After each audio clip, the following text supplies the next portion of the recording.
Bonjour à tous chers amis, nous sommes aujourd'hui en plein qui se lève, moins de ceux qui se lèvent tôt comme on a l'habitude de dire, ceux qui travaillent, ceux qui nous parlent dans le Tanya d'aujourd'hui. Si notre mission c'est d'être des bénonymes comme on a vu jusqu'à présent, comment ça se fait qu'il y a des tzadikim sur terre? Apparemment il ne devrait pas y avoir des tzadikim. Et de l'autre côté, on va voir aujourd'hui la suite de ce qu'on a vu la semaine dernière, qui est très riche. On a vu par rapport au cours de Tanya il y a 2 semaines, c'était le début du chapitre 27. Aujourd'hui nous sommes au deuxième paragraphe du chapitre 27, qui est quelle est la différence entre manger doux ou manger épicé? Qu'est-ce que les gens aiment plus en général? Et on suit bien sûr ce qu'on a commencé à voir déjà la semaine dernière, qui était au début du chapitre 27. Si toute la vie est faite pour se battre, comment le faire joyeusement? Si c'est Si c'est une vie dans laquelle de toute façon il faut se battre, de toute façon on a ce combat quotidien entre le rachat, entre, je veux dire, le mauvais penchant et le bon penchant. Alors comment réussir à se battre? Comment réussir à se battre et surtout surmonter cette difficulté, surmonter cette guerre? Réussir cette guerre, mais le faire de manière joyeuse, pas le faire de manière mélancolique. Et c'est ce qu'on va voir aujourd'hui ensemble, chers amis. Si tu te rappelles ce qu'on avait vu au début du chapitre 27, c'était 2 semaines pour revoir sur l'application de Torah, dans laquelle on avait vu le devoir de faire la guerre de manière joyeuse, se battre joyeusement. On a vu comment est-ce possible, on a vu d'où vient la tristesse, et aujourd'hui on va voir pourquoi on doit toujours se battre, pourquoi il y a toujours ces combats, pourquoi les choses ne peuvent pas être beaucoup plus faciles, pourquoi tu dois avoir des grèves, pourquoi tu dois avoir des gens qui font la queue à la pompe à essence. Donc c'est beaucoup plus sérieux que ça. On a vu la dernière fois, si tu te rappelles, que le fait que quelqu'un il s'arrête, et le fait que quelqu'un il va pas avoir des grandes prétentions de lui-même, que le fait que quelqu'un ne cherche pas la perfection, automatiquement il va pas avoir des espoirs, pas seulement des désespoirs, il va pas avoir des remords du fait qu'il n'a pas avancé ou il n'a pas fait ce qu'il aurait dû faire. Et on a vu ça sur le cours de Djala, de l'inquiétude à l'inquiétude, qu'on peut revoir aussi sur l'application, on en tient déjà au 3e cours de la série, comme quoi expectation égale remords, culpabilité. On a vu la différence entre la honte et la culpabilité, mais aujourd'hui on va voir le fait que quelqu'un se dit c'est comme ça que Dieu m'a créé. Dieu m'a créé pour me battre, j'ai un devoir de me battre quotidiennement parce que Dieu nous a donné le mauvais penchant et le bon penchant, c'est pour ça qu'il faut se battre.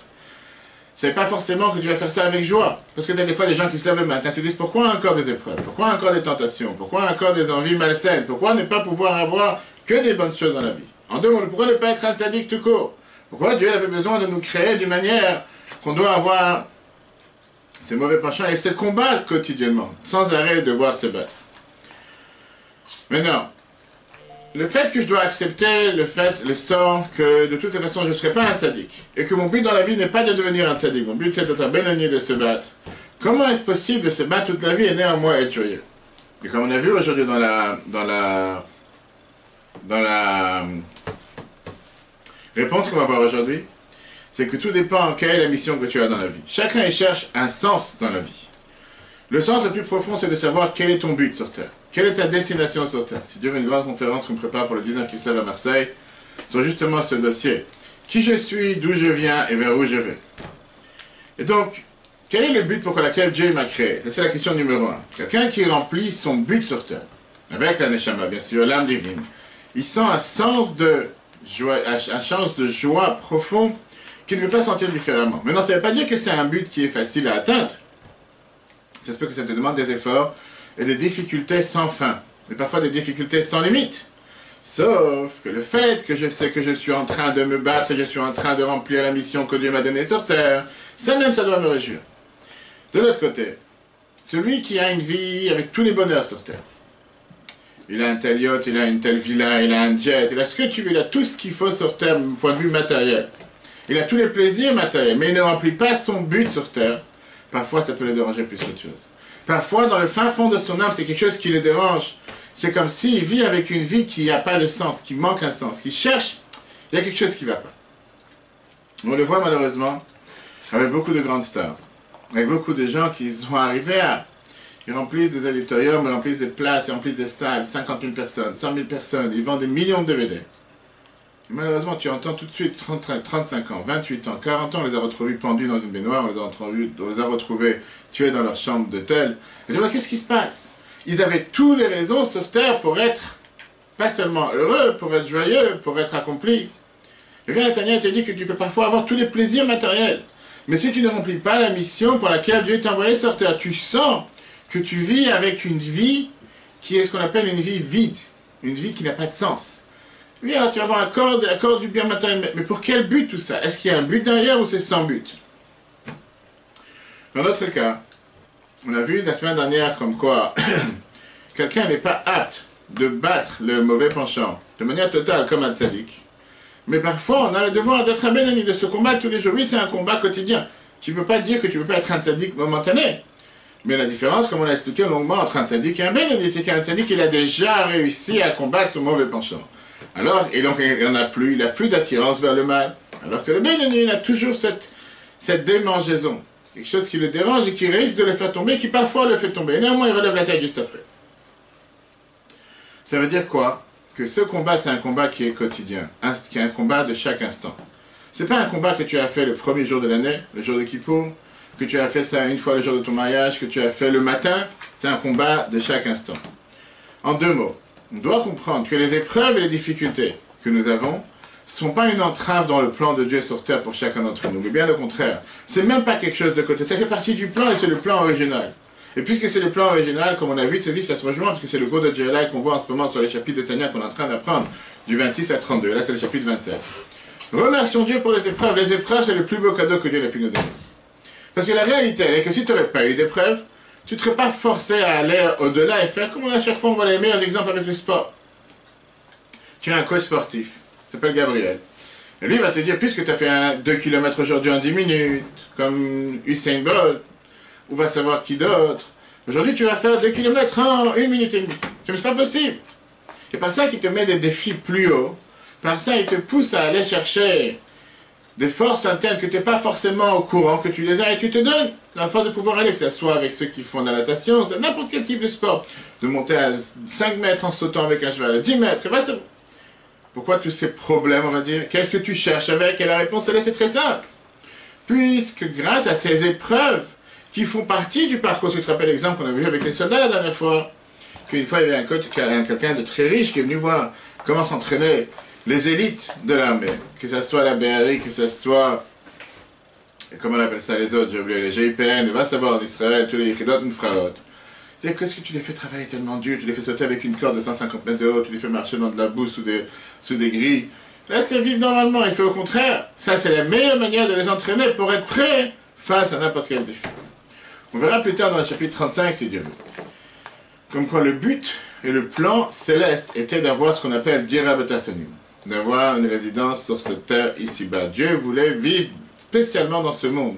Et comme on a parlé longuement dans le cours, je ne sais pas si c'était ici ou dans Djelai, comme quoi Dieu n'a pas cherché à donner la Torah avec des tzadikim.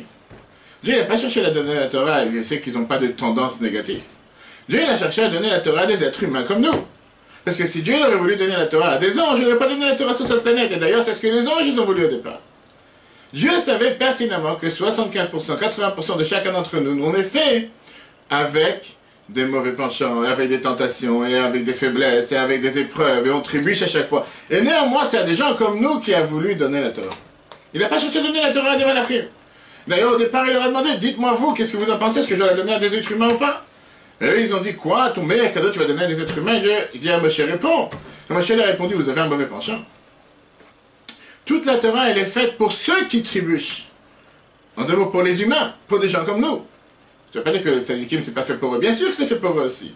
Mais c'est surtout pour des gens comme nous. Comment on réussit à surmonter les difficultés à chaque instant? Et donc, le fait d'avoir des épreuves, le fait d'avoir des difficultés, le fait d'avoir ces tentations, le fait de trébucher, le fait de tomber, ça ne doit pas briser une personne, ça ne doit pas te rendre triste, bien au contraire, ça doit réveiller à l'intérieur de toi des forces nouvelles et de t'amener à une joie sur le mérite que tu as eu, que Dieu te donne la possibilité de remplir la mission qu'il a donnée sur terre. A priori, ce qu'on vient de dire, c'est une contradiction totale à une des bases fondamentales du judaïsme. Et cette base fondamentale du judaïsme, c'est quoi? Chira Chofshit, qui veut dire? Chira Chofshit, ça veut dire quoi? le libre arbitre. Qu'est-ce que ça veut dire le libre arbitre? Dans le premier chapitre, Admorazakhan vient de dire les paroles de Job, de Job, que lui, il a dit à Dieu, Barat, tzadikim, barat, rashaim, tu as créé des tzadikim, tu as créé des rashaim. Ça veut dire que depuis le départ, tu as créé la personne qui est considéré un tzadik ou il est considéré un rachat. Qu'est-ce que tu veux de moi? Depuis le départ, tu m'as créé avec une neshama, je suis écrit rachat. Je suis sorti du lot rachat. Qu'est-ce que tu veux? Je ne peux pas devenir un tzadik. Même si j'ai envie, je ne pourrais pas. Et de l'autre côté, tu as créé quelqu'un qui est net tzadik. Comment je pourrais changer? On a vu dans le premier chapitre qu'on peut revoir sur l'application et Torah. Admorazakhan lui demande la question, comment cette phrase de Eov peut marcher avec la base fondamentale qui est Prira Rafshit, qui veut dire avoir un libre arbitre. Parce que les Chachamim nous disent que pendant la grossesse, Dieu va décider déjà tous les critères et toute la personnalité du fœtus qui va sortir si Dieu va à la fin de 9 mois, à part une seule chose. Dieu ne décide pas qu'est-ce qui va se passer si quelqu'un il sera un tzaddik ou il sera un rachat. Pourquoi? Parce que ça dépend de la Prira Rafshit, ça dépend du libre arbitre de la personne. Comme les Chachamim nous disent, Sha'akol bidei shamayim, chutz me'irat shamayim, tout dépend de la main de Dieu, sauf la crainte de Dieu. Et Rambam écrit dans les lois de Tchouva, chapitre 5, verset 2, que n'importe quel être humain, Raoul Oliyat Tzadik que Moshe Rabbeinu ou Racha que Yerovam. Chaque être humain, il est apte à être ou un Tzadik comme Moshe ou un Racha comme Jéroboam. C'est-à-dire que Rambam te dit que tout est dans tes mains. Va pas te plaindre sur qui que ce soit, seulement sur toi-même. Si jamais tu fais quelque chose qu'il ne faut pas faire, va pleurer à toi-même, va pas pleurer à quelqu'un d'autre. Parce que tu as le choix de pouvoir être le meilleur comme de pouvoir être le pire. Alors comment tu peux me dire d'un côté ici, que depuis le départ, quelqu'un il est né, qui doit savoir qu'il n'est pas né pour être un tzaddik, et qu'on est né pour être un Benoni qui veut dire d'avoir des combats quotidiens, se battre quotidiennement. Alors que dans le premier chapitre, on te dit clairement que Dieu n'a pas décidé qu'est-ce qui sera avec toi. Toi, tu es né une matière brute, une matière neutre, et que tout dépend de tes efforts, tout dépend de ce que tu vas faire. Ça rejoint un cours qu'on a vu, qu'on peut revoir sur l'application il y a 2 semaines. Comment se fait-il que la Torah elle a fait en sorte que tous les patriarches, on n'a jamais considéré le premier enfant. On a toujours considéré le deuxième. Soit pour Adam et Ève, c'était Abel qui était mieux que Caïn. Soit pour Abraham et Sarah, c'était Yitzhak mieux que Ishmaël. Soit pour Yitzhak et Rivka, le meilleur était Yaakov, le deuxième mieux que Esav. Soit pour Yaakov, le meilleur était Yehuda plus que Reuven. Quelle est l'idée derrière? L'expliquer longuement pour voir sur l'application et Torah, comme quoi la Torah va te dire que tout dépend de tes efforts. Viens pas croire que parce que tu es né le premier, automatiquement tu vas tout avoir, tu seras le meilleur. On voit l'exemple en face de moi. Maintenant, la différence avec ce qu'on a vu dans le premier chapitre ici, c'est qu'il y a une énorme différence entre la personnalité, qui veut dire les forces que Dieu t'a données, et entre le comportement, qui sont les habits en langage Tanya, qui sont, on a vu la dernière fois, pensées, paroles et actes. La personnalité d'une personne, c'est pas ton choix. Qu'est-ce que c'est pas ton choix? Tu es né avec une telle personnalité. Tu peux être né avec une personnalité de sadique, et tu peux être né avec une personnalité de rachat. Tu peux être né comme quelqu'un qui va manger 10 baguettes par jour et qui ne va pas grossir d'1 gramme, comme la personne qui est en face de moi. Et tu peux être quelqu'un qui va manger une demi-baguette ou un quart de baguette par jour et qui va prendre 10 kilos. Ça, c'est comme ça que Dieu t'a créé. Par contre, qu'est-ce que ça veut dire le libre arbitre? Le libre arbitre, c'est par rapport au comportement. Le fait que tu es né avec un costume tzaddik ne veut pas forcément dire que tu vas rester avec un costume tzaddik toute ta vie. Dans le cas de tzaddik et rachat, la phrase que Yov il a dit, Barat tzadikim, barat rashaim, tu as créé des tzadikim, tu as créé des rashaim. On parle par rapport à la personnalité interne de la personne. La neshama de la personne, ça veut dire que Dieu il a créé 2 types de neshamot, comme on a vu la dernière fois. Il y a des neshamot qui sont des tzadikim, des neshamot de tzadikim, des âmes de tzadikim, que depuis le départ, le mauvais penchant ne les attire pas. Ou bien qui sont aptes à battre le mauvais penchant de manière totale et le déraciner de sa racine, de faire en sorte qu'il n'existe plus. Il y a certains qui sont nés avec des neshamot de Rechaim, qui ont cette tendance, ces attirances vers les mauvaises choses ou les choses interdites comme le Rechaim. Ça, c'est quelque chose qu'on ne peut pas changer depuis la naissance. Mais, qu'est-ce que ça veut dire le libre arbitre? Et où se focalise et où est le point central du travail de l'humain sur Terre chaque instant? C'est en termes de comportement. Parce que même quelqu'un qui a des tendances rachats, son but sur Terre, ça veut dire que Dieu lui a donné les forces pour pouvoir se battre et convaincre et gagner chaque jour de nouveau et chaque instant de nouveau. Il ne pourra peut-être pas effacer le mal totalement, parce que ça c'est le travail de tzadikim. Mais Dieu il a décidé que pour lui son devoir c'est de se battre. C'est comme je te disais, tu vas dans l'armée, on peut toujours les mêmes exemples, parce qu'on voit ça énormément. Tu as ceux qui sont dans l'armée de l'air, tu as ceux qui sont dans l'armée de terre, tu as ceux qui sont dans l'armée de mer, et après tu as ceux qui sont dans les bureaux. J'ai un parent qui m'a appelé d'Israël, qui est son fils, ils ont fait un lien il y a quelques années. Il m'a dit, regarde, mon fils, il ne veut pas faire combattant, il veut faire modine, il veut faire ce qui est le renseignement. En réalité, qu'est-ce que les gens parfois ils cherchent derrière? Combattant, c'est fatigant dans la boue, dans la neige, les bottes, les combats, les tirs, le sang, ça ne m'intéresse pas tout ça. Moi, je suis dans les bureaux, je tape sur l'ordinateur. Ou bien tu as aujourd'hui une autre, à chaque fois qu'on va avec la mission Solidarité Israël qu'on prépare cette année, c'est le 20 février, pour les soldats 70 peurs, plein de fois on nous fait visiter les différentes bases, et des fois on te montre les tas de spirits, ceux qui sont les soldats, qui sont dans les tours de contrôle, et qui sont figés sur un écran toute la journée. Ou ceux qui sont sur la frontière de Gaza par exemple. Et qu'ils doivent, 8 heures ils sont assis devant en train de voir s'il y a quelque chose qui bouge. Parfois j'ai parlé avec eux, et je leur ai dit, quel est le travail le plus dur? J'ai dit qu'ils sont, même pour, par exemple, sortir quelques minutes, pour faire ce qu'ils ont à faire, ils n'ont pas le droit de sortir s'il n'y a personne qui est là derrière pour les remplacer. Que, je ne sais pas si tu t'imagines, c'est plus qu'une prison. 8 heures, tu es devant un écran, tu ne bouges pas les yeux. Et si jamais tu as raté quelque chose, c'est la vie de quelqu'un que tu as mis en danger. Donc je dis, où est le travail le plus dur? Celui qui est là-bas en haut sur la tour de contrôle, à 50 mètres de haut, et qui regarde ce qui se passe sur la route centrale qui va vers tel issue ou quoi que ce soit? Ou celui qui est devant l'écran figé toute la journée à voir les choses qui bougent? Je sais pas si tu... Fais ça une demi-heure. C'est pas que tu travailles sur un écran. Tu regardes, tu n'as pas besoin de bouger, tu n'as pas le droit de bouger, rien. Pourquoi je te dis ça? Parce que tu as exactement la même différence avec celui qui est Bédonim. Tu as celui qui a des épreuves et qui doit marcher avec des sacs de 50 kilos sur lui et qui doit, parfois il est fatigué, parfois il doit dormir par terre avec son sac, avec ses habits, avec son âme, ni dans un lit, ni dans le chaud. Il a 1 heure pour dormir, pour se reposer dans la voiture, après de repartir. Mais il sait comment il gagne des combats à chaque instant. Il sait comment il avance à chaque instant, comment il déterre des mines, comment il abat des terroristes à chaque instant, comment il protège des citoyens à chaque instant, comment il vérifie les papiers de ceux qui rentrent et il enlève des couteaux tous les 10 minutes ou tous les quarts d'heure de ceux qui veulent rentrer pour faire du mal à la population. Il sent ce combat, ses efforts, ses difficultés, mais il a aussi ce sentiment de gagner. Il gagne la bataille. C'est celle qui est assise devant l'ordinateur le matin jusqu'au soir. Tzadikim, Bénonim. C'est ceux qui n'ont aucun combat, parce que la vérité de la statue devant l'ordinateur, ça se peut qu'aujourd'hui il n'y a rien qui s'est passé. Tu n'as absolument rien vu. Pourquoi tu n'es pas d'accord? Oui, c'est la réalité. C'est pas le rôle du tzaddik. Pourquoi c'est pas le rôle du tzaddik? On dit que le tzaddik, il n'a même pas besoin de se battre avec le mal, il n'a plus envie d'avoir affaire avec le mal. C'est quoi son rôle? C'est quoi son rôle? On a vu la semaine dernière, si tu te rappelles, par rapport au Sef Hachet Tzadikim, que le Shpar les a aidés, il a dit à Moazaken que le fait qu'il a voulu faire un Sef Hachet Tzadikim, le monde n'était pas prêt pour eux.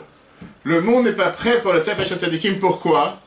Parce que le monde n'est pas fait pour le Tzadikim. Le monde est fait pour le Bénéni. Regarde le dernier paragraphe. Et la reine, voilà, c'est la raison pour laquelle elle dit pas le bête. Moazaken était dit, c'est pour ça que tu ne dois pas être malheureux. Pour ça, tu ne dois pas être triste. Voilà, il y aura et te rajoute. Pas seulement tu ne dois pas être triste, tu ne dois pas être attristé. Dernier paragraphe. Tu ne dois pas être attristé, tu ne dois pas te sentir mal du tout. Même si tu seras toute ta vie dans cette guerre, dans ce combat, pas maintenant d'1 an, 2 ans, 3 ans d'armée. Kiulai, parce que peut-être, les carnivores, c'est pour ça que tu as été créé. Vezot, ça c'est ton travail. Les kafia, les citra khatamid, de forcer à courber le mauvais penchant, les mauvaises forces, tout le temps, H24. Et là, il te répond à la question qu'on a demandé, c'est sur ça qu'il a dit Job, Barat Reshaim. Comment on peut dire que Dieu il a créé des Reshaim? C'est à créer des Reshaim, il n'y a plus de libre arbitre? La réponse elle est c'est pas qu'ils sont créés depuis le départ des vrais Reshaim, concrètement, à Chas de Shalom, que Dieu nous en préserve. On ne peut pas dire, monsieur Espéré. Dieu n'a pas créé des gens que par nature, à propre volonté, vont vouloir faire du mal. Et là, seulement chez Yagi Alem que Maaser Reshaim. Ils vont vouloir peut-être arriver à faire comme des Reshaim, de voir ces mauvaises tendances, ces mauvais penchants, ces mauvais désirs. Et il te dit clairement, on ne voit pas maintenant qu'ils vont passer à l'action. Dans leur pensée ou dans la manière de réfléchir. Ils vont faire la guerre quotidiennement face à ces choses-là. La sirda même pour ne pas penser à ces mauvaises pensées. Que de les kafia les citracha pour pouvoir combattre, rabaisser, courber le mauvais penchant, les forces du mal. Moi, je te préviens. Pense pas un instant que tu vas pouvoir l'annuler totalement. Tu ne pourras pas l'annuler totalement. Kizen a ça, les tzadikim. Parce que ça se fait par les tzadikim. Les tzadikim, c'est quelqu'un qui a fini de se combattre contre le mal et qui a annulé le mal. Toi, tu n'es pas un tzadik, on n'est pas fait pour être des tzadikim. Maintenant, autant savoir quelle est ta mission sur terre, ce qu'on a commencé aujourd'hui, autant le faire avec joie. Si c'est ça que je dois faire, je suis heureux de ce que je fais. C'est le rôle que Dieu m'a donné. Oui, il m'a donné une âme animale, il m'a donné une âme naturelle, il m'a donné une âme divine, il m'a donné la possibilité que juste pendant la prière, je me déconcentre par mille et une choses. Et c'est tout à fait normal et je suis joyeux de ça. Et il m'a donné les forces pour pouvoir surmonter cette épreuve. Si on récapitule ce première moitié du chapitre 27, la guerre, le combat que nous avons avec le mauvais penchant, ça doit être fait seulement pour nous renforcer, nous rendre plus heureux. Parce que c'est grâce à ça qu'on fait ce que Dieu a demandé de nous. Celui qui devient triste des épreuves, ça veut dire qu'il attend de lui, il a une telle expectation de lui d'être un tzaddik, et c'est pour ça qu'il a une déception. Et la réalité, elle est que quelqu'un de normal n'est pas fait pour un tzaddik. On a vu dans le Tanya au départ que Dieu, il a vu que les tzaddikim étaient très peu nombreux. Amadouch Talam, Bechalav Ador, il en a planté quelques-uns dans chaque génération. Je n'ai pas compris, c'est comme ça qu'on s'anime. C'est un objectif, qu'on va vers l'objectif. Mais encore une fois, comme on l'a dit, le Benoni, il a aussi un objectif de combattre le mal. Pas de rester sur ses acquis. Oui. Le global qui... On parle pas de devenir sadique, on parle d'avancer vers... 100%, et comment tu avances? C'est pour ça que chaque jour tu fais encore mieux, chaque jour tu avances, mais chaque jour tu combats, et chaque jour tu sais que tu auras un nouveau combat. Et comme je disais tout à l'heure par rapport aux épreuves sportives, qu'une fois que tu as gagné les 50 mètres, et une fois que tu as gagné... comment on appelle ça? 100 mètres, tu vas pouvoir gagner encore plus, encore plus haut. Et donc, si on doit définir ce qu'on vient de voir en une phrase, la guerre n'est pas un objectif secondaire dans la vie. Ça fait partie de notre être, ça fait partie du but même pourquoi on est sur Terre, et c'est la raison pour laquelle on doit le faire avec Shmuel. Rabbi Maharash, il a dit une fois, une fameuse phrase. Rabbi Maharash, qui était Rabbi Shmuel, qui était le 4e Rabbi de Chabad, il a dit comme ça: personne tu peux tromper sur Terre. Même si tu penses que tu peux tromper en ayant une longue barbe, et on a vu dans le cours de Dieu cette semaine que tu peux être un Yetzirah, un mauvais penchant, qui a même un sertou, qui a une longue barbe, et qui se présente comme un tzaddik, tu peux tromper personne. Dieu, tu peux pas tromper, parce qu'il connaît tout. Les autres, tu peux pas tromper, parce qu'au final, tout se dévoile. Alors, si c'est comme ça, la seule personne que tu peux tromper, c'est toi-même. Nous, il a terminé en disant qu'il y a l'intelligence de se tromper un idiot. C'est rien de se tromper. Et ça, c'est une situation très, très répandue. On a tendance à se tromper soi-même, et penser qu'on est dans un autre niveau de qui nous sommes réellement. Parfois, quelqu'un il pense en se disant qu'il est beaucoup mieux que qu'est-ce qu'il est réellement. Comme le fameux verset qui te dit Al-Kol Pshaim Techaser Ahava, que sur tous les fautes recouvre l'amour. On s'aime soi-même. Parfois, le risque il est contraire.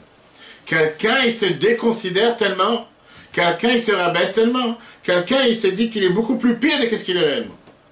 Comment sait-il que j'ai une telle mauvaise pensée pendant la prière, ou que j'ai une telle fantasme, ou que j'ai une telle envie de faire une telle bêtise? Ça veut dire que je suis la plus grande ordure qui peut exister sur Terre. Ça veut dire que je ne mérite pas de me parler à Dieu, je ne mérite pas de me rapprocher de Dieu, je ne mérite pas de faire telle et telle bonne chose, parce qu'avec quel droit, puisque je sais qui je suis, et puisque je me considère tellement bas, je n'ai pas le droit de me rapprocher des choses les plus élevées et les plus saintes.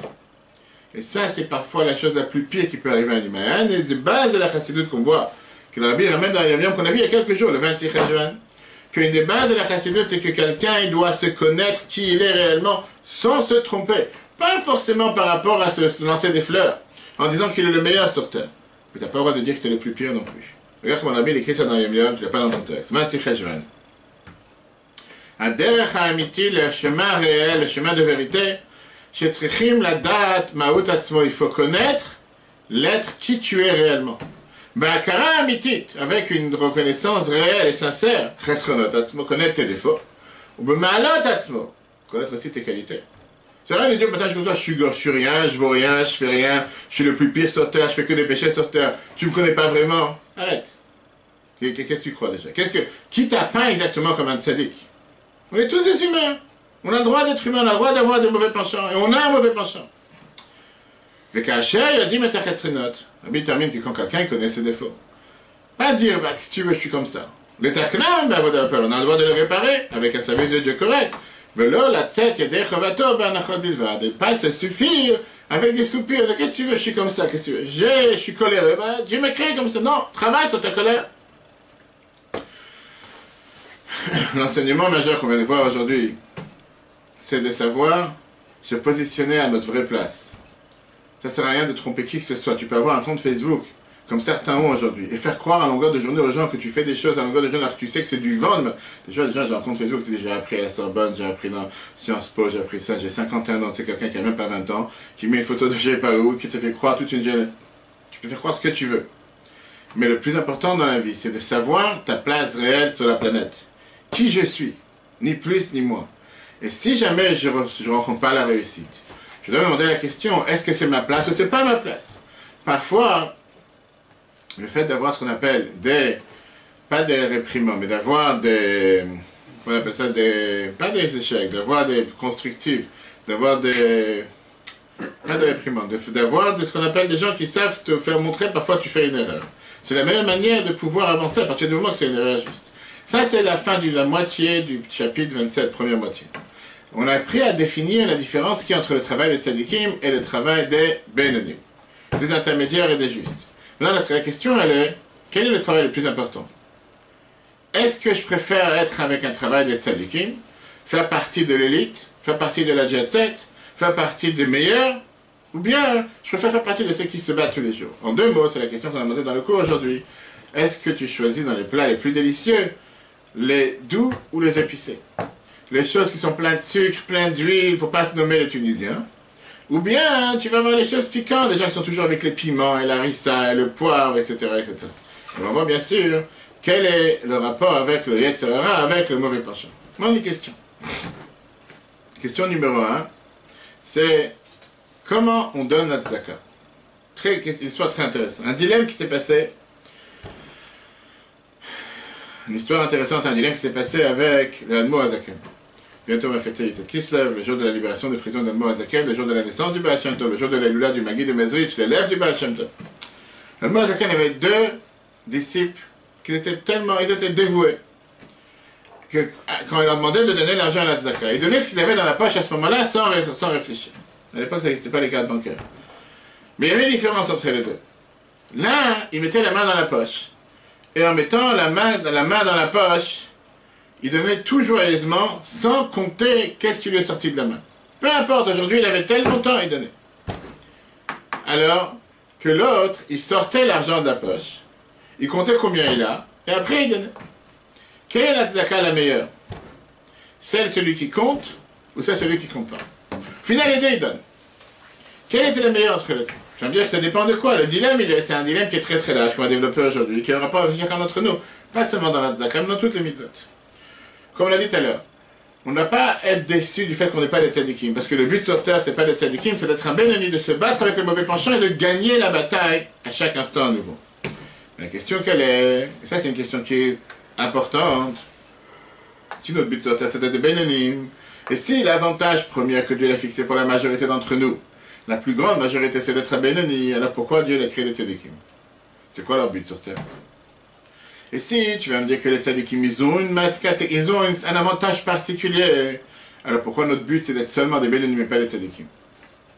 En deux mots, qui est le meilleur sur terre? Est-ce que je dois, comme tu as dit tout à l'heure, je dois changer d'objectif et je dois avancer tous les jours jusqu'à devenir un tzadik? Ou bien non, je dois me contenter d'être un bénoni, même si je monte de bataille et je monte de combat tous les jours en tant que bénoni? Aujourd'hui, on va passer au repas, on va passer au manger. Comme j'ai dit tout à l'heure, on va voir qu'est-ce que ça veut dire être plus doué pour les repas, pour les plats sucrés, les plats doux, ou les plats épicés. Avec ça, on va comprendre la différence qu'il y a entre un tzaddik et un rachat, un bénoni, pardon. Et on va comprendre les deux manières de pouvoir se battre et combattre tous les jours, qui sont appelées en langage chassidique, en langage kabbaliste, itkafia et itapra. Itkafia veut dire se retenir, itapra veut dire transformer. Voilà ce que ça veut dire. Comme j'ai dit tout à l'heure, parlons à manger. Parce que maintenant les gens sont assis à table en train de manger. Même ceux qui vont revoir le cours sur l'application Torah, après, des fois ils mangent. Dans le manger, en général, on a une panoplie de goûts, et plus on avance, plus on t'invente des goûts qui n'ont jamais existé. Terre, mer, salé, sucré, cru, cuit. Et là, on t'invente tout et n'importe quoi. Que tu remontes il y a 10, 15, 20 ans en arrière, c'était impensable que tu fais du salé sucré ensemble. C'était impensable qu'on te fait du cru. Qui mangeait du poisson cru? Qui allait te remonter? Ah ben, c'est un certain pays. Aujourd'hui, c'est devenu un repas juif. Autant tu as le gefilte fish ou la dafina pour les repas. Aujourd'hui, les sushis, c'est fait partie. Bar mitzvah sans sushi, t'as pas de bar mitzvah, t'as pas de mariage. On dirait c'est devenu un plat juif. Très bien. Quand je vois la question, quelle est la différence entre les deux, salé et sucré? Dis-moi la réponse. Quelle est la différence entre doux ou épicé? Qu'est-ce que tu aimes le plus? Ben, j'ai compris. Épicé. Épicé pourquoi? Donne-moi une raison. J'ai une raison logique. Que ça te réveille. Prends des oignons, mange-les comme une pomme. D'un côté, c'est vrai que les plats doux, ils sont plus adaptés à manger. C'est plus calme, c'est plus bon, et ça a un meilleur goût, ça rentre plus facilement, et tu n'as pas besoin de t'efforcer à le manger, tu verses pas des larmes. De l'autre côté, c'est vrai que du manger épicé qui est très fort, comme les piments, je ne sais pas de quelle couleur ou de quelle taille, c'est plus difficile à manger. Pour beaucoup de personnes, c'est plus difficile à digérer, et a du mal à les manger. Et c'est pour ça qu'un enfant, en général, qui est naturel, pas un bébé, donne-lui quelque chose de larissa, donne-lui un piment, pas forcément qu'il va aimer, à part ton fils peut-être. Mais, en général, quelque chose de doux, c'est rare de voir un enfant qui va refuser quelque chose de doux. De l'autre côté, si tu prends quelque chose d'épicé, et tu le prépares comme il faut, et tu le transformes en ce qu'on appelle aujourd'hui quelque chose de piquanti, quelque chose qui est adapté et qui est bien fait, il devient beaucoup plus populaire qu'un repas doux. Et en règle générale, les gens qui font attention à la santé, ils te disent c'est dangereux de manger du sucre, du gras, du miel, va savoir. Alors que si tu prends des choses épicées, des choses des choses qui sont beaucoup plus piquantes, c'est moins grave. Au contraire, ça nettoie, ça lave, et chacun te raconte ses histoires sur les oignons, sur la harissa, avec huile, sans huile. Ouais, c'est ça que je peux parler de ça dessus. Comment est-ce possible que quelque chose qui est depuis le départ inapte à manger, 100%, inapte à manger, tu ne peux pas acheter un piment dans la rue et manger comme ça. Ça dépend quel piment. Comment ça peut devenir quelque chose de beaucoup plus populaire que quelque chose d'épicé, que quelque chose de doux? Il a été transformé. Il a été transformé en quoi? En quoi il a été transformé? Qu'est-ce qu'il a été transformé? Quelque chose d'aveugle, quoi. Par rapport à ce qu'on vient de voir, en une phrase, le doux te tranquillise, l'épicé te met au défi. Répète ça dans la vie. Le doux t'apaise, te calme. Et après, quand quelqu'un est énervé, il va prendre quelque chose de doux. Que ce soit une sucrerie, que ce soit un chocolat, que ce soit quoi que ce soit. Alors que quand tu prends quelque chose d'épicé, ça te réveille et ça te met au défi. Et donc, le fait que de manger quelque chose d'épicé ou quelque chose de piquant au départ, c'est moins apte, c'est inapte à manger, c'est ça qui te donne ce goût, ce qu'on appelle ce goût piquant, ce goût particulier, qui réveille tes goûts internes, qui réveille tes sensations internes dans le palais, dans le corps, etc. Et qui pénètre à l'intérieur de l'âme. L'épicé et le piquant te laissent pas inchangé. Tu manges quelque chose de goût, tu sursautes pas sur place. Tu commences pas à tourner la tête, fermer les yeux et dire « Waouh, qu'est-ce que tu viens de manger? Tu viens d'avaler, je sais pas, un poison. » Et au contraire, le fait qu'il y ait un tel défi, c'est ça qui fait que la chose elle est beaucoup plus demandée que si c'était quelque chose de sucré. Et donc, malgré que quelqu'un, dans un certain temps, il cherche particulièrement à avoir du manger doux, quand il veut se calmer, ou quand il veut être tranquille, ou quand il veut se reposer d'un voyage, ou quoi que ce soit, ou bien quand un dessert en fin du repas, ou quand il est faible, ou quand il est triste. Mais ça se peut que cette même personne, il voudra dans un autre temps quelque chose d'épicé. Pourquoi il voudrait être quelque chose d'épicé? Parce qu'il veut arriver à des défis qui sont plus que la norme. Et pouvoir surmonter ces défis-là, c'est pour ça qu'il va prendre quelque chose d'épicé. Quel rapport avec le service de Dieu? Est-ce qu'on est en plein cours de cuisson Masterchef? Torah te dit que c'est exactement, la Moazaken te dit c'est exactement la même chose avec le travail du tzaddik et le travail du Benoni. Le tzaddik, son travail, c'est un travail de douceur. Des choses douces. Il n'a pas de problème de diabète. Le travail du Benoni, c'est un travail épicé, c'est un travail piquant. Le tzaddik, il a affaire seulement dans le monde de l'Akdusha.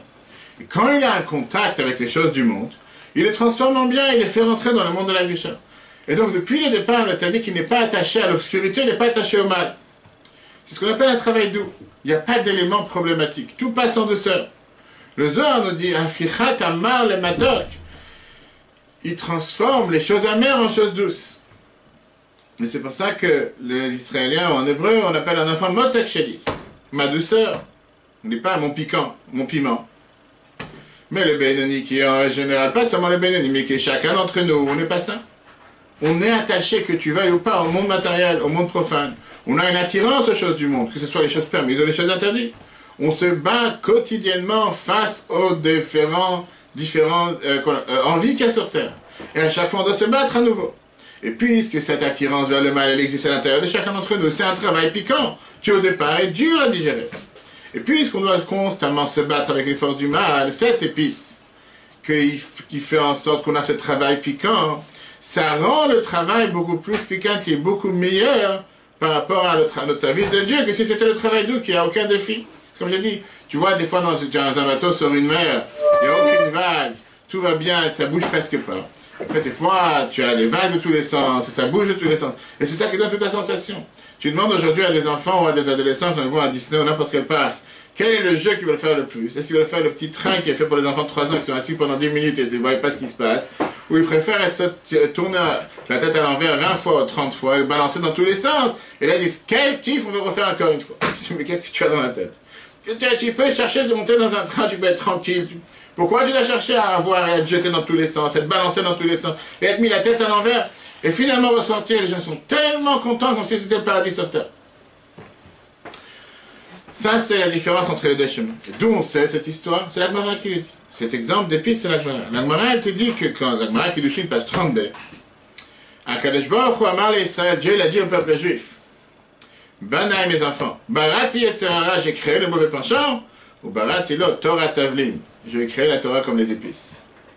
Oui, c'est vrai, j'ai créé le mauvais penchant, mais j'ai créé les épices pour l'épicer. Si vous êtes Vimatemoskim la Torah, si vous apprenez la Torah, vous faites ce que je vous demande, vous n'allez pas tomber dans ses mains.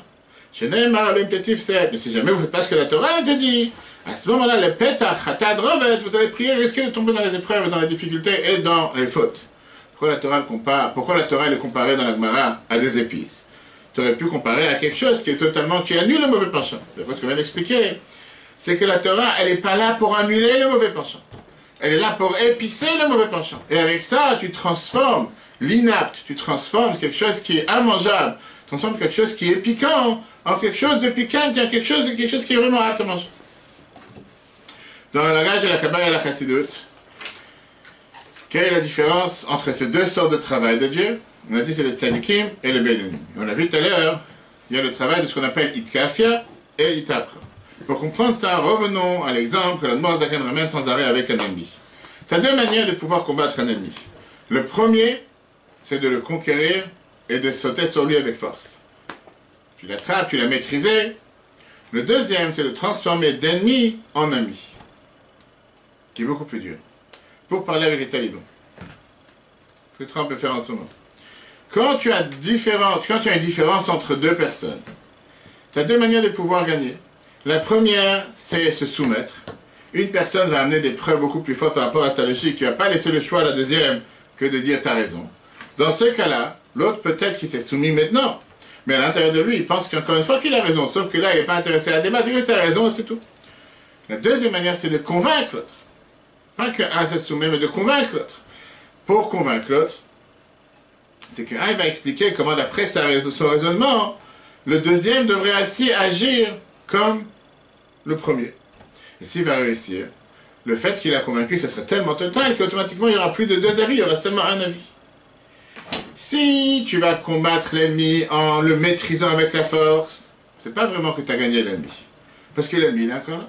On l'a vu malheureusement encore il y a 2 semaines avec les 450 missiles sur Israël et avec tout ce qui tourne. Qu'à chaque fois on recommence la même sirène. Et à chaque fois on essaie de combattre l'ennemi, de maîtriser l'ennemi. Mais malheureusement, l'ennemi est toujours là.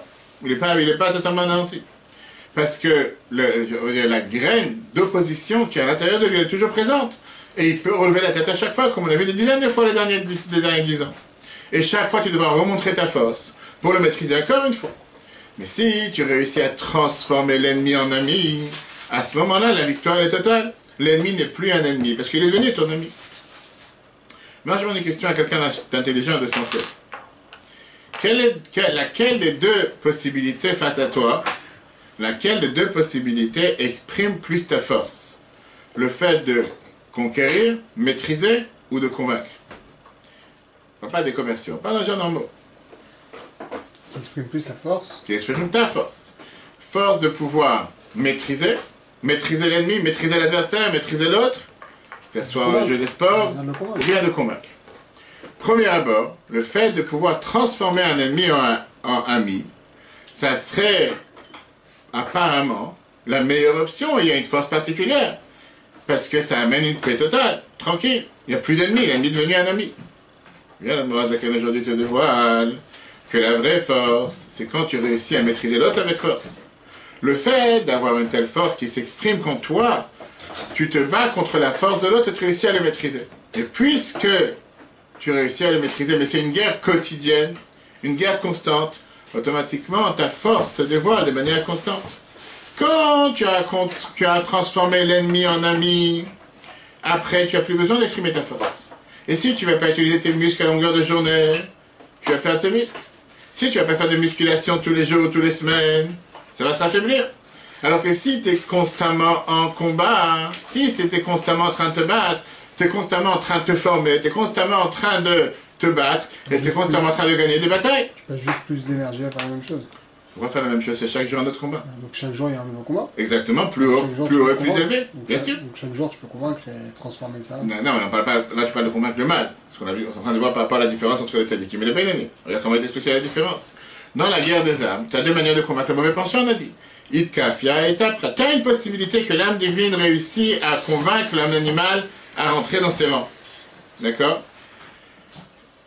Donc toute la force et les défis de l'âme animale, ils vont être utilisés seulement pour le bien. Ça, c'est ce que ça veut dire, Itapra, transformer. Et ça, c'est le tzaddik. Le tzaddik, il fait ça, c'est un travail facile, c'est un travail en douceur. Parce que tu as transformé la mer en doux. Donc il n'y a plus de goût amer, il n'y a plus de goût piquant. Tout est doux. Mais il y a une possibilité que l'âme divine ne réussit pas à rentrer dans ses rangs, l'âme naturelle ou l'âme animale. On reste des ennemis. Sans arrêt, l'âme divine doit se battre pour combattre, pour se renforcer contre l'âme animale. Ça, c'est ce qui s'appelle l'itkafia, qui veut dire repousser ou bien forcer. Et ça, c'est le moyen du Benoni, qui est le travail de chacun d'entre nous. Ce travail, c'est un travail piquant, parce que le piquant reste piquant. Mais si tu as épicé le piquant comme il faut, il devient un goût beaucoup mieux, encore mieux que si ça aurait été un goût de quelque chose de doux.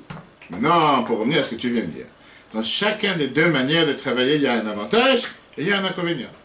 Dans le travail de Itapra, que tu as transformé l'ennemi en bien, il y a l'avantage qu'il n'y a plus de mal, il n'y a plus d'opposition, il n'y a plus de face de mal en face de toi, et tout va valer du champ. De mots, toute mon énergie, elle est pour le bien.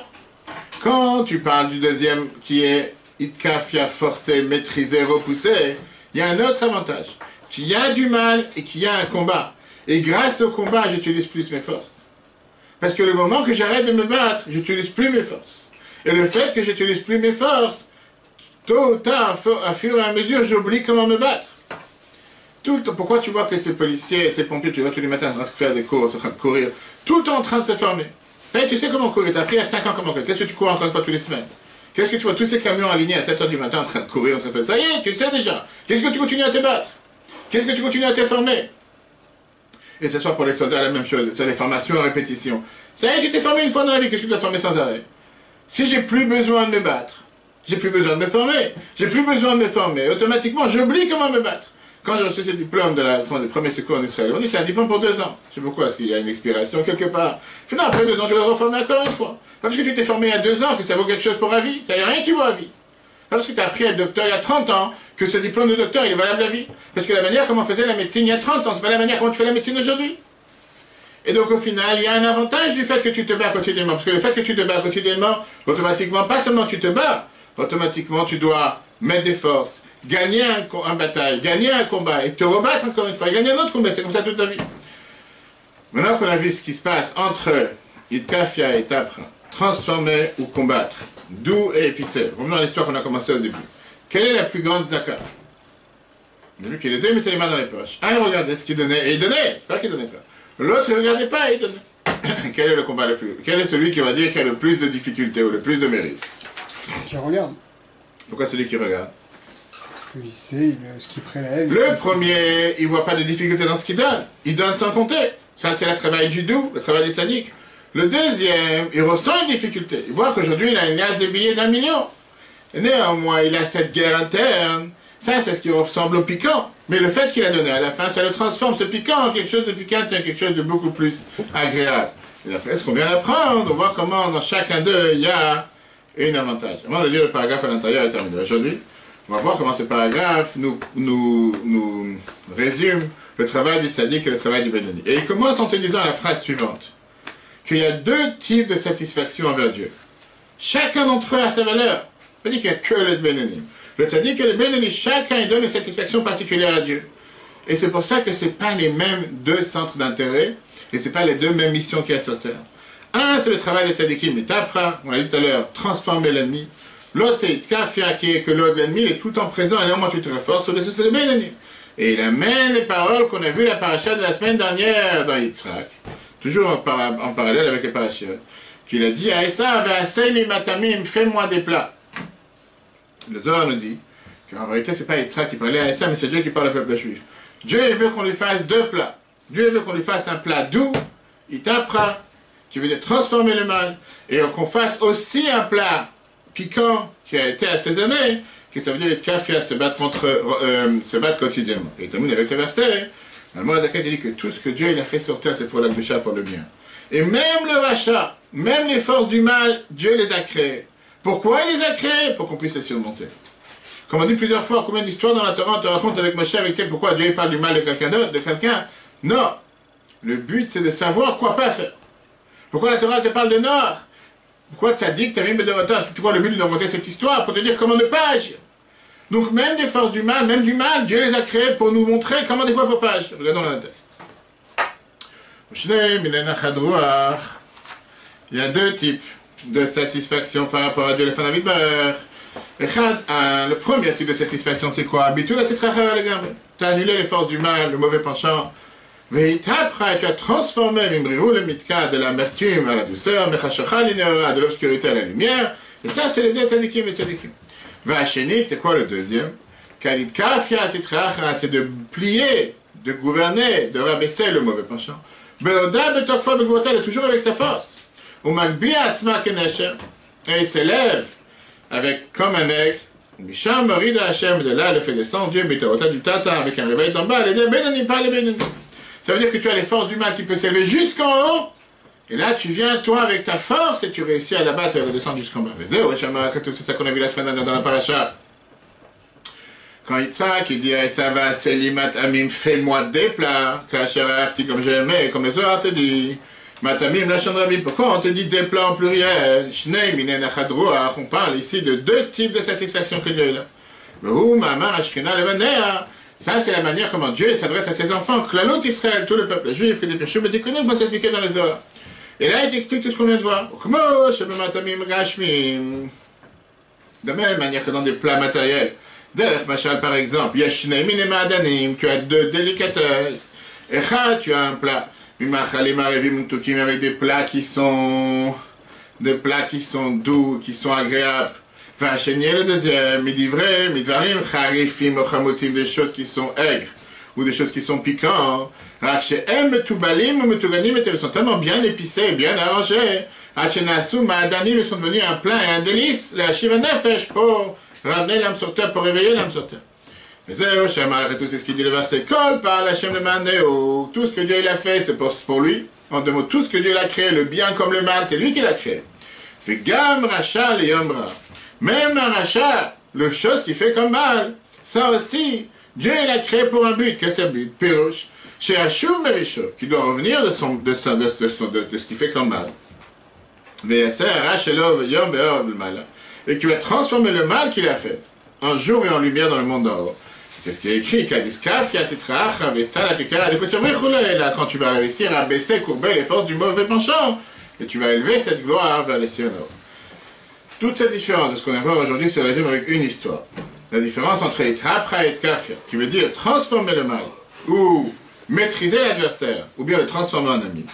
Et l'avantage de ce qu'on a expliqué jusqu'à présent de notre travail, en tant que Benoni, qui est l'avantage de Kafir, qui veut dire se battre quotidiennement, et réussir chaque combat chaque jour. Une merveilleuse courte histoire. Un chassid, une fois, il est venu voir le Tzimmer Tzedek, qui était le troisième rabbi de Chabad. Et il s'est plaint devant lui, il lui a dit, Rabbi, je te demande une bénédiction, j'ai pas de désir à vouloir apprendre. J'ai pas de désir à vouloir servir Dieu. Donc moi, je veux une bénédiction que je réussis à avoir un désir. Et c'est Tzedek qui lui dit, idiot, et qu'est-ce que moi je vais faire que j'ai oui un désir? Maintenant, le Tzedek qui lui a dit, toi, tu n'as pas de désir, c'est énorme, c'est une qualité énorme que tu as. Dieu te donne la possibilité de te surmonter son mauvais penchant et d'avoir un désir. Moi, malheureusement, je suis né avec un désir de devoir apprendre. J'ai aucun combat à faire. Toi, tu as la chance de pouvoir te battre. Bats-toi et réussis dans la mission que Dieu t'a donnée. Personne t'a demandé de vouloir m'imiter, d'être comme moi. Sois qui tu es. Et ça, c'est ta force, surtout. La semaine prochaine, on verra, si Dieu veut, que tout ce qu'on vient de voir, c'est par rapport aux forces du mal. Mais qu'est-ce qui se passe avec... que la Torah te dit que tu dois te sanctifier dans tout ce qui est permis. Qu'est-ce que c'est se sanctifier dans tout ce qui est permis? Tout ce qu'on vient d'expliquer, c'est-à-dire courber les forces du mal, maîtriser les forces du mal, c'est quand il y a des péchés. Mais pourquoi la Torah te demande, tu dois te sanctifier même dans les choses qui sont permises?